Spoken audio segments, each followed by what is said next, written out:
Well, ladies and gentlemen, shifting our game to a totally different pitch at this point. 1/3 of India is going to be obese or overweight by 2050. That means 1 in 3 Indians. This is Lancet's latest study. Now is the time to take stock of your life and weight if you already haven't. And you want to escape the expensive heart trap of health complications, hospitals, and so much more.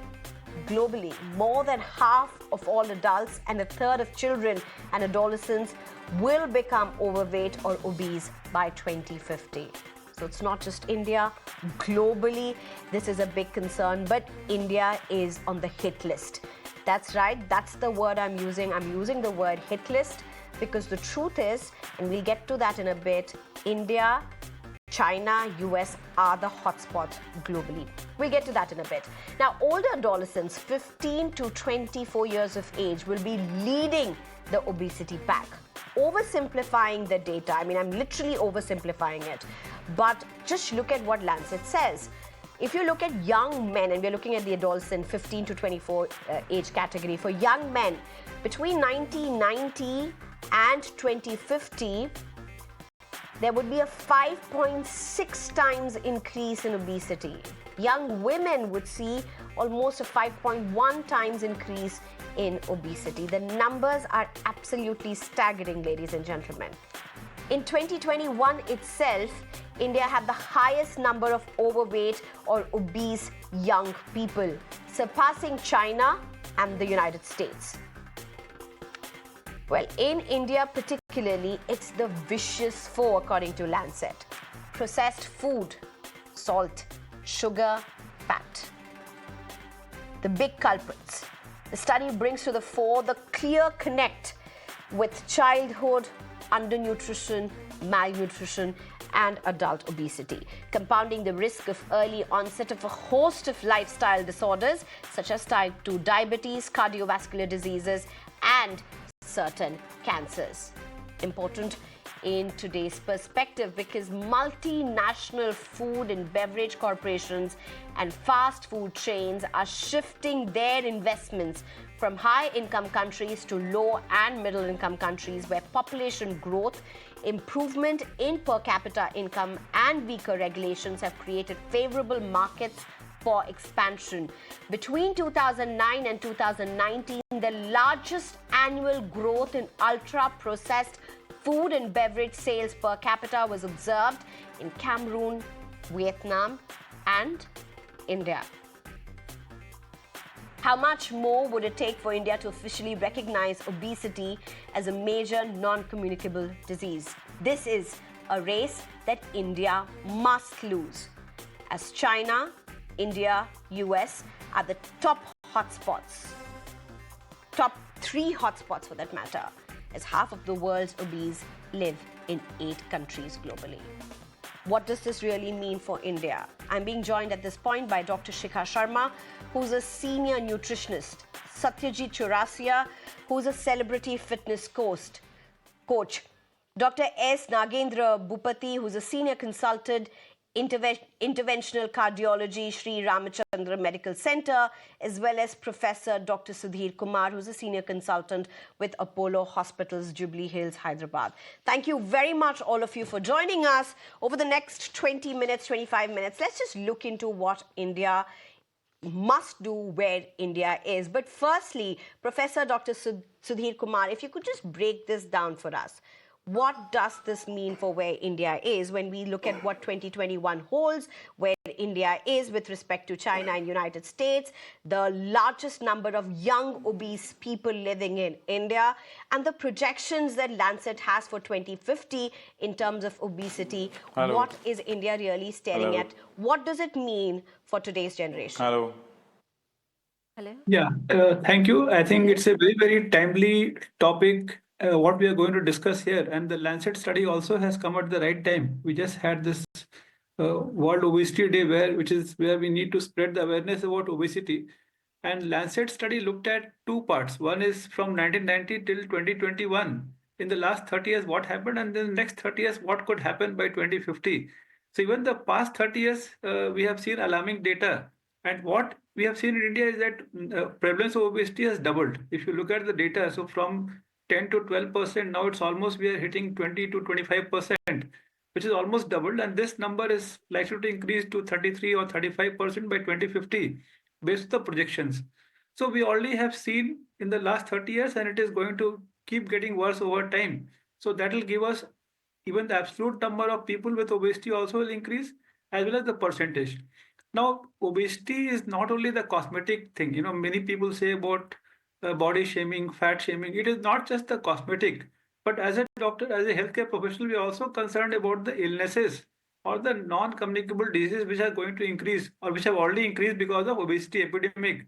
And that Hmm. includes many things like increased risk of type 2 diabetes, hypertension, heart attacks, strokes, certain forms of cancer, and even joint pains like knee arthritis, back pain. So many illnesses are also an obstructive sleep apnea. So many illnesses also increase.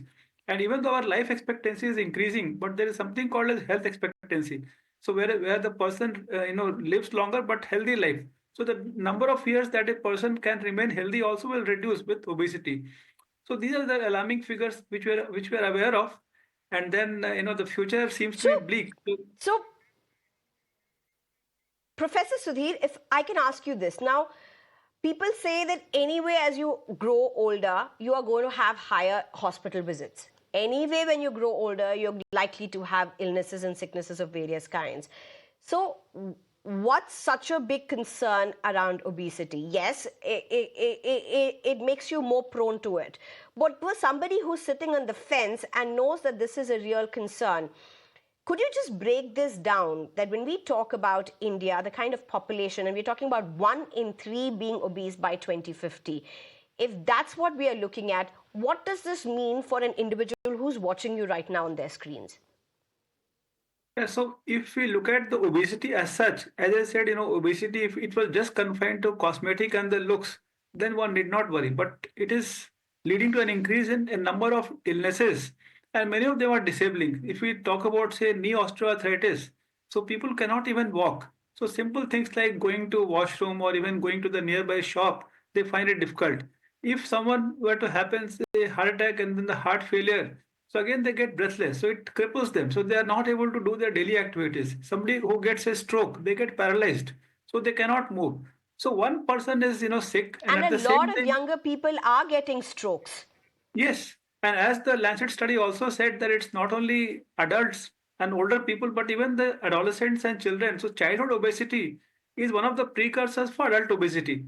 So and that you just showed the statistics. So adolescents and younger adults also the prevalence is increasing, and as they grow, as they become adults and older people, so they are also going to have more increased number of non-communicable diseases and cancers. So we have seen an increase in all these illnesses. We have seen heart attacks, strokes, cancers increasing by leaps and bounds. And obesity is one of the major contributors to those illnesses. Okay, Dr. Bhupati, if I can get you in, I mean, we just heard Dr. Sudhir also talk about it, and that's childhood obesity for that matter. How real is this? How real is this? I mean, a lot of studies have been there, a lot of discussions have been there about how children are unhealthy, about how they are so much in front of screens, about how they are running from tuition to school and school to tuition and so on and so forth, lesser of playtime. But is India seeing a challenge with respect to obesity and children's obesity and direct impact on children? Hi, thank you for this opportunity. So first of all, I would like to give one important information to you that the Lancet study is only predicting that 1/3 of Indians may have obesity by 2050. One thing what we have forgotten is the paper from ICMR India 13 study, published again in another Lancet journal 1 year ago, which says already the prevalence of obesity in India is 39%. So what I'm trying to say here is it is not 2050, it is 2025. It's time to act. We are not seeing the prevalence of obesity as 33% by 2050. It is already 40% by our own ICMR India study published again in a Lancet journal 1 year ago. where it all started. It all started from our childhood. The prevalence of overweight in kids is something around 10%, and another problem, obesity, is another 10%. WHO has got a fixed definition how exactly we have to identify such problems. So it is something called as, we know a famous proverb called as prevention is better than cure. In prevention, there are various kinds of prevention. One is secondary prevention, where we treat the disease. In primary prevention, where we prevent the occurrence of the disease by treating the risk factors. Something called as primordial prevention, where we prevent the occurrence of the risk factors itself. For example, for lifestyle diseases like cardiac vascular disease, some of the important risk factors that can cause such problems are diabetes, hypertension, cholesterol problem, obesity, physical inactivity. So if we are able to prevent occurrences of such risk factors, then we are discussing about primordial prevention. For example, primordial prevention may not happen just like that in adulthood. It will happen in childhood. Boopathy, let me ask you a question. Do you have increasing number of families, parents coming with their children, possibly, as patients, as children, as patients with the diseases that you mentioned? Is there an increasing instance in such patients that you are receiving? So being an adult cardiologist, I don't see the young kids, that's less than 12 years. Yes, obesity is increasingly common in adolescents, early young adults. For an average adult is going to have, for WHO, BMI should be less than 23.5. Most of the individuals whom we are seeing, their BMI is not less than 23.5, it's more than that. So they are at least either falling into the category of overweight or obesity. It's increasingly common. And as I told earlier, it is not 2050, even 2025, the prevalence of abdominal obesity by our own ICMR study is 40%. Okay, very quickly, Dr. Sudhir, would you want to just explain to us, are there growing instances of children as victims of obesity reaching the hospitals with very serious fallouts in terms of illnesses?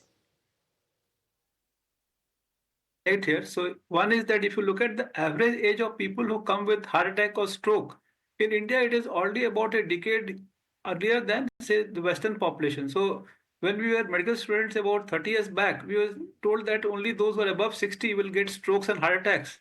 Within 10 years, that number came down to 50 and then 40. And now it is very common for us to see patients who are only in their 30s who come with heart attack and stroke. And you rightly pointed out, so now even a teenager, it is not, it is, we don't get surprised when a teenager comes with a stroke or heart attack. So it is not that common if you look at people who are in their 40s and 50s. But even a teenager who we think that they're all, why should a teenager get heart attack or strokes? But that is not uncommon. And we do get such cases, let's say once or twice in a month, definitely we get. So those were almost unheard of about 25 years back. But today, we don't get shocked when a teenager comes with a stroke or heart attack. That's something that should really sink in. Dr. Shikha Sharma, if I can get you in at this point. Dr. Shikha Sharma, and this is the Lancet study. It says that FMCG, multinational companies for that matter, are moving away from high-end countries and going into mid-cap countries or countries where the incomes are much lower in nature because the avenues are much higher. There are more people with stronger purchasing powers to be able to buy what they are buying and what they are selling for that matter. Dr. Shikha, explain to us how critical is this to break the nexus in terms of what we are eating, what our children are eating? Yes, see, the most important thing I think what we have to realize is that it is the ultra highly processed food which is at the center of this obesity pandemic. When we talk about ultra highly processed food is, if you look at the packaged food which is coming and if you turn the wrapper around, there is chemical flavor, there is chemical color, there is chemical aroma. These chemicals are not meant for, this is not food. These are basically chemicals which are acting as artificial flavors and artificial colors. Now what happens is our body is very, very fine machine, and it has a very, very well connected communication system. Now when these chemicals enter our system, they start disrupting the entire communication system, which means that when you look at children, now the obesity in children is not a chubby fat, it is visceral fat which is coming in. Now visceral fat means it is the fat due to inflammation, due to damage in the body. Internal arteries and vessels are getting damaged because of these chemicals. So when this damage happens and there is widespread inflammation in the body, the liver starts getting affected, the kidney starts getting affected, the heart starts getting affected. Now because the children have a very fast recovering process, so you don't see the damage so much, but with time and with continuous and chronic consumption of these packaged foods, the damage becomes more. I'll give you an example. Since there has been an obsession with controlling calories, what we have completely forgotten is that the industry is moving to low calorie, and many of the so-called low calorie foods are actually full of chemicals. So the whole obsession with calories is actually also causing the damage. The real thing is that one has to have food which is zero chemical, whether it is coming in processing industry. A lot of refined oils today have a lot of chemicals used in the processing. So the traditional method of refining oil, or not refining, I would say taking out oil, was cold pressing it, like crushing the seeds and taking out the oil, which is called cold pressing.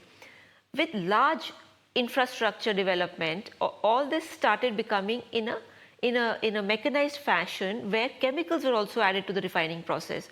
So that means the oil has chemicals, the food has chemicals, the pesticides are there, preservatives are there. So all this chemical, it's like a chemical assault on the body, which is causing damage. So what I'm trying to say is that unless and until, and it's becoming an obesogenic environment. That means wherever you go, you will find food with chemicals. And the only way is that it has to now become at multi-level approach will only work. That means government, that means colleges, schools, and institutions have to step in. The insurance companies have to step in. But you're talking about schools. Nutrition is not just about overeating. Having live sandwich bars. I mean, some of the top schools, they talk about we have live sandwich stations and they have white breads all over them. These are some of the top-notch schools we talk about. They talk about, cookies for snacks. These are not, your in-house baked cookies. These are whatever. So what I'm trying to get a sense of is it's a failure at multi-level, starting from home to schools to government, where this has not really become a serious point. Very well said. Actually, that is the whole issue. The issue is that nutrition has been not considered as a medicine. And nutrition is actually the fundamental medicine, like food is medicine. And it has been taken very, very casually in many countries. So unless and until we look at fundamental health coming from food as medicine, the focus will not come there. Of course, I would say the Honorable Prime Minister for the first time has actually talked about obesity as a problem and given a direction that oil has to come down. The similar focus has to now come across the nation. That's true. And especially if you really have to tackle this. Satyajit Chaurasia, if I can get you in, you of course have been critical to the transformation of many celebrities, but those are celebrities who come on screens, whose job and their livelihoods and their calling is about looking good, on screen. For average person, for an average Indian who's round the clock, on the move, from morning to night, at work, back home, when you look at the problem of obesity, what would you tell them? How should they approach it? If they say they don't have the time to work out, they don't have the time to do what celebrities do, what should they do? And why must they do?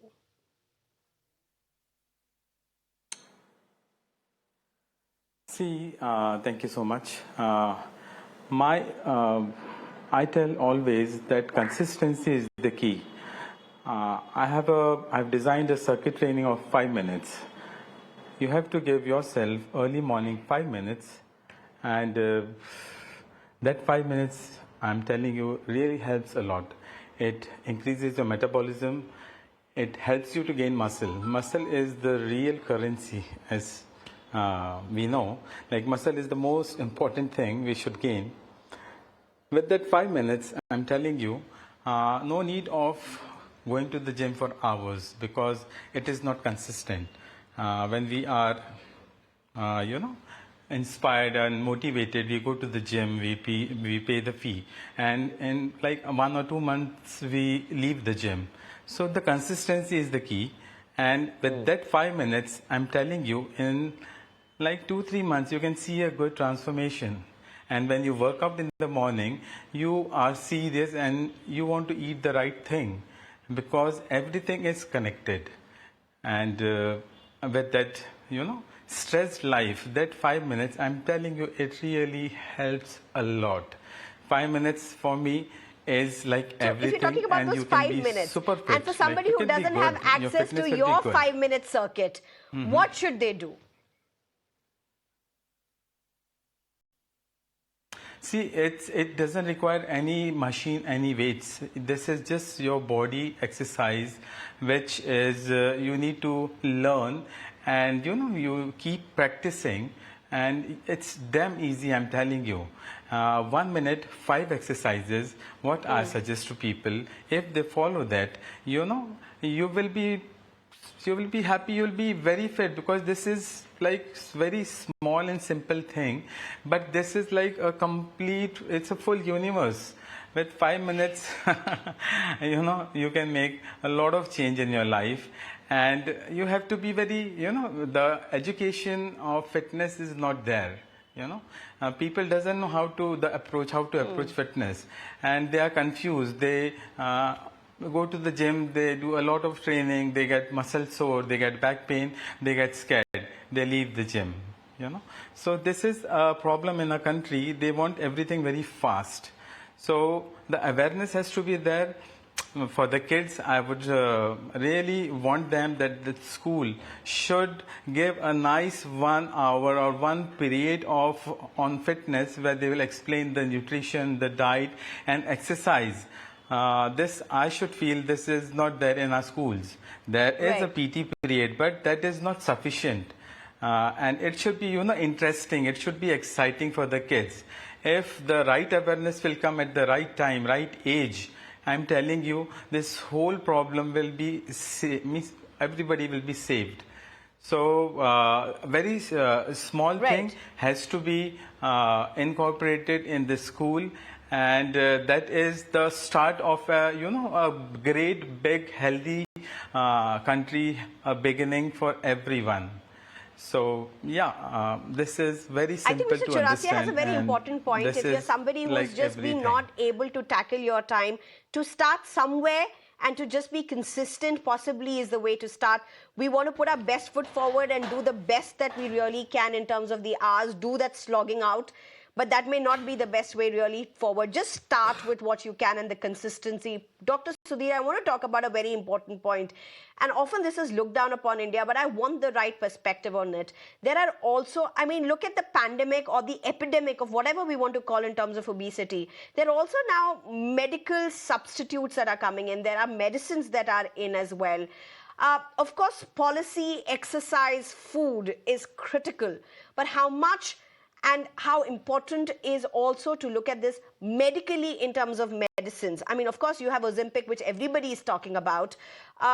But largely, do you just want to touch upon this? Because in India, you have a culture of frowning or looking down upon this. Medically, how do you look at it?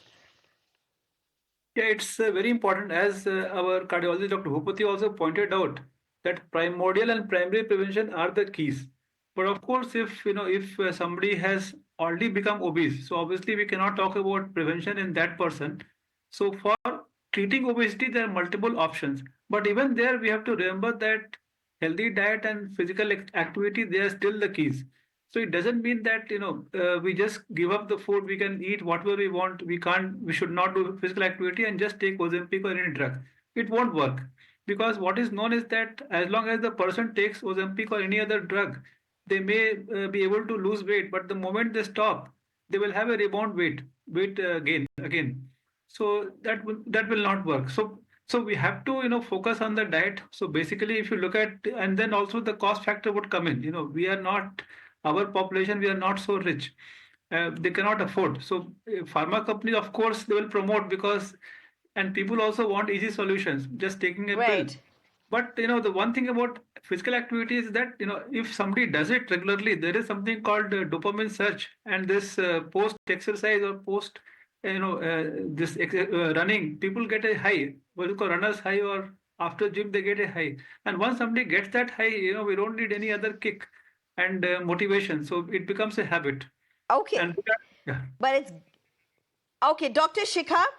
I don't have much time. I'll give you exactly 40 seconds or 1 minute. The parting shot with you, Dr. Shikha, to viewers who are watching you. If you want them, if they are thinking how to start eating right, what would be your top 3 tips? First thing I would say is please start having a vegetable juice, which is amla, beetroot, carrot juice together crushed, in a mixer in the morning. It's wonderful for vitamins. It's wonderful as a anti-inflammatory, and it's very filling. Second thing I would say is that it's very important that at night before, have a light dinner. You can have lots of soups, you can have vegetables, you can have some protein. And at night, if you have triphala, which is one of the tonics for the stomach, it's good to maintain your bowel movements, and also it's not addictive. Another thing which I would say, please start having millets. Millets are very, very important. Too much dependence on wheat and maida and flour and refined flour is not healthy for the body.